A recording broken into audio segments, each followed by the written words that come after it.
Hi, it's Dr. Jamie. Now, what is the difference between a psychologist and a psychiatrist? This is a question that I get asked fairly frequently. In both public and private practice settings, the two work together fairly closely. Psychologists, of course, have studied psychology at university. It's a minimum of 6 years study in both undergraduate and postgraduate training in Australia. And then after that, another 2 years before you can get your registration as a psychologist. Psychiatrists, on the other hand, are medical professionals. So they have studied medicine and then completed their general medical training. And then psychiatry is a specialty within the field of medicine. So after they've done their general medical training, they study for about another 5 or 6 years minimum to be able to practice as a psychiatrist. So one of the main differences is that psychiatrists, being medically trained, can prescribe medications where psychologists cannot. They can also provide basic medical care such as checking physical health and the effects of medication on people, and also provide brain stimulation therapy, otherwise known as ECT. Psychiatrists tend to work with people more on the severe and persistent mental illness categories such as schizophrenia and bipolar affective disorder, conditions where the evidence says that medication plus talking therapies are best practice and is what is required.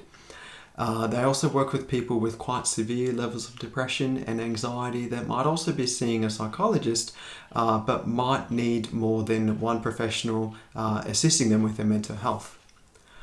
Both groups of professionals are trained in diagnosing mental illness and also in providing talk therapies.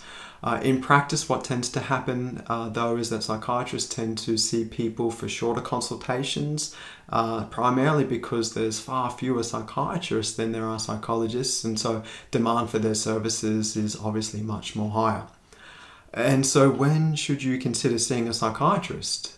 Bearing in mind that a psychiatrist is much more likely to prescribe medication as part of the treatment plan, if you are considering medication, it might be an idea to book in and have a chat with your GP first of all around what some of your options might be with the medication route, and talk about whether a more in-depth assessment with a psychiatrist might be of benefit to you to get a second opinion and also some recommendations on the medication side of things.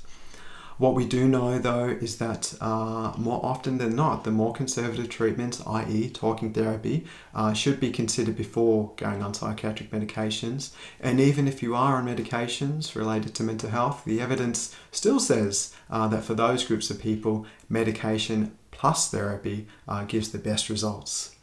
So I hope this short video has been helpful in answering that question between the differences between a psychologist and a psychiatrist. If you have any other questions related to psychology or mental health, let me know, and I'd love to do what I can to be able to answer that. So thanks so much for watching.